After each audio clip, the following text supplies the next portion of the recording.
welcome to this edition of the Great American Whiskey Cookers. We are doing a follow-up tasting today, and we have some friends of the show and Patreon supporters joining us. So I'm going to introduce them to you before we get to the whiskey. I'm going to start all the way over to my far right. Mike Olinger, correct?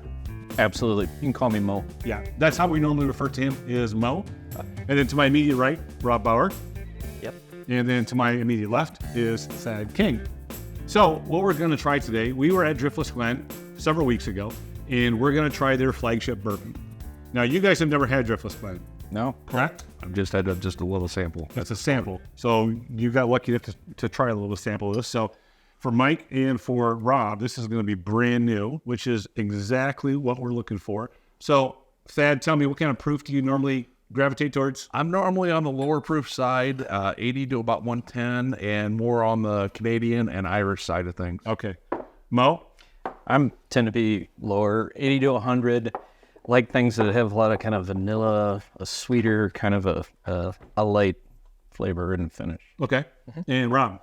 I definitely prefer and can enjoy a smooth finish, but for the most part, I don't subscribe to a proof. I just kind of pick the whiskey I want and try it and see if I like it. Fair enough. That's where I'm at in my journey. So what are you getting on the nose? What do you think? I got the smokiness, basically a nice deep vanilla. That's what I got. Okay. Still just a little floral there too. Rob? Mo? I'm getting vanilla for sure. It's spicy. I'm not sure exactly what type of spice. Yeah, there's almost like a cinnamon background to it. Okay. But there's the floral is there in the honey for sure. But And when you're nosing it, make sure to try and open your mouth a little bit because that'll open up your olfactory nodes. At least that's what everyone says. And That makes a big difference. yeah, it does make a Wow. difference. It really does because it opens up the receptors inside. Normally I do that after I taste it. Yeah. I normally go without just the nose, and then after I taste it, then I bring in that open mouth. And you guys aren't professional whiskey drinkers. You're not professional whiskey tasters. no, You don't do this for a living, right? no, All right, it's we're still quite taste. unprofessional. I'm a sucker for a cool bottle though, and it's a pretty sweet bottle. Hey. I'll talk about the bottle here in a second. So this is 96 proof. What do you think? What are you picking up? Give me another little bit. Okay. Right over there this time. Mo? What are you getting? I'm not sure. What do you mean you're not sure? All right, so explain that. What do you mean you're not sure? There's a peaty flavor, Okay. and again the cinnamon's coming around. All right. Good or bad on you're not sure? I'm not there. I'm not sure yet. You're still kind of in the middle with it. Yeah, it'd be funny. I don't know. Okay.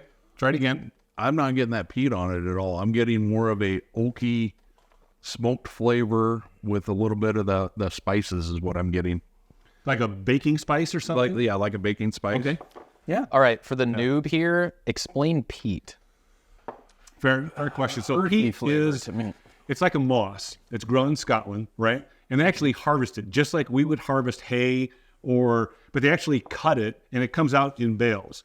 And then they use that and that's what they smoke the malt with. And that's where you get that really heavy smoky flavor from because it infuses. You either love it or hate it. Yeah, you love it or hate it. Yes. So if you're a Scotch drinker, and you like the Isla scotches, right? And Isla, it's spelled I-S-L-E, but it's pronounced Isla, right? Isla scotches can be a very heavy peat, and that's that really heavy smoke. Okay. Jack Daniels, or no, is it Jack? Johnny Walker.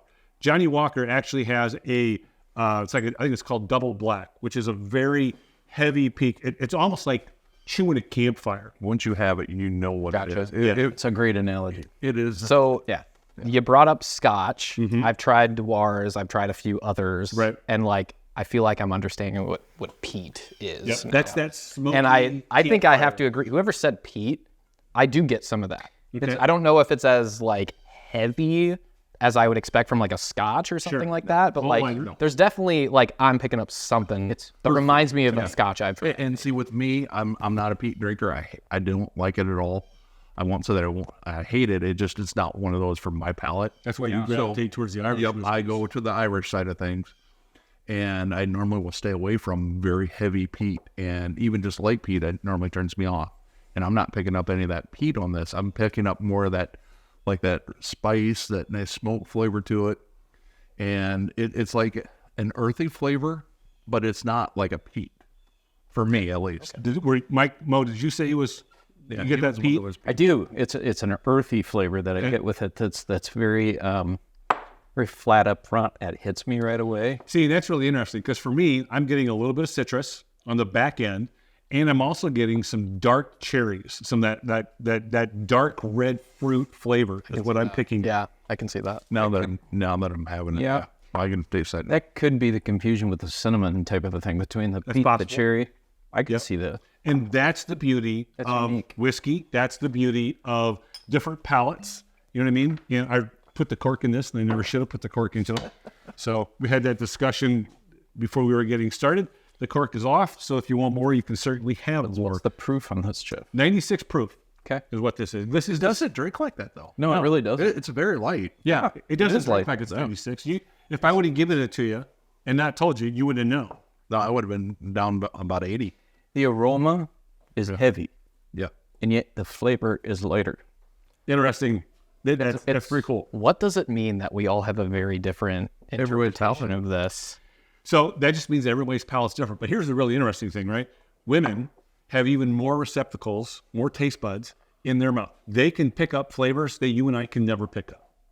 Women are phenomenal tasters when it comes to this, when it comes to tasting anything. My wife is a super taster. It's amazing. I can go on for hours. My wife has amazing taste. She picked me, so yeah, I would agree. Yeah, Wow. I can't help it. Wow. So you made a comment about the bottle. Yeah. So interesting thing about the bottle, you'll notice there's a thumbprint on each side. Well, this distillery is owned by Renee, and I can't remember her husband's name, but Renee is an artist. So the thumbprints on the side, one thumbprint is hers, and one thumbprint is her husband's thumbprint. That's awesome. Oh, that's cool. Custom bottle design. And on the very back is the windmill, which is their logo, right? Which is a relief. So it's a very interesting, very unique bottle design because it has the two owners' thumbprints on it. And it's just perfect for when you pick it up. That's kind of where your hand will land. It just helps you with the pour. Right. It's great. Exactly right. Yeah. So the big question, would you keep it on your bar? Okay. So going back to my very first experience was in the store, just tasting it that little bit, I would have said no. Now, after I've actually tasted it a little bit more, I'm actually enjoying it. So this would be a yes. I'm going back and getting one. Okay. All right. And this is their flagship bourbon. Yeah. It's distributed. It's pretty widely distributed in about, I think Bethany, the marketing manager, said 27 or 30 states. So you can get this a lot of different places. And they have a lot of finished bourbons, a lot of finished whiskeys. They also have one that's Bourbon de Naranjo. I think I pronounced that right. Bethany, if I got it wrong, I'm so sorry. Which is finished in it's phenomenal. Absolutely phenomenal. You should try it. But Rob, I digress. Yes or no? Yeah, it's a yes for me. I mean, I don't want to say I'm like easy to please when it comes to this kind of stuff, but I like diversity in my bar, and everything I've tried every time we've sat down together has been a very like unique thing compared to what I've normally had in my home. And again, that's the beauty of craft whiskey. I mean, you can go to Big Bourbon, right? Yeah. And you can buy Big Bourbon, and you always know the profile you're going to get, right? Whether it be Wild Turkey, Buffalo Trace, Old Forester, Bullet, you name it.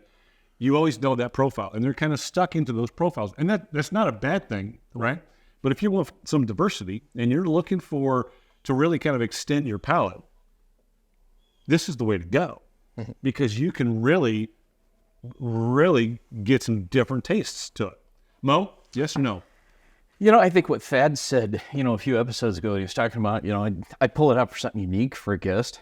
Yeah, I think so. Love the bottle. I mean, that's just... Yeah, the bottle's cool. But, it's a unique flavor. That approach is what I think has me. It's so mild. I like that. It wouldn't be my go-to, but I think I'd have to have it. Yeah. Okay. All right. And I'm obviously yes, because I've got, I don't know, like 7 or 8 bottles. Empty bottles, right? Well, Soon to be. soon to be. I keep replacing them. Yeah, indeed. Hey, that's going to do it for us here at the Great American Whiskey Cookers. We hope you've enjoyed this follow-up tasting. By all means, subscribe to our Patreon. Check out our social videos. If you subscribe to Patreon, you can get access to all sorts of behind-the-scenes content and some exclusive content, as well as you get some kind of neat goodies. So for all of us, until next time, yeah, be good at it. Crap, I'm out of whiskey. Time for some more.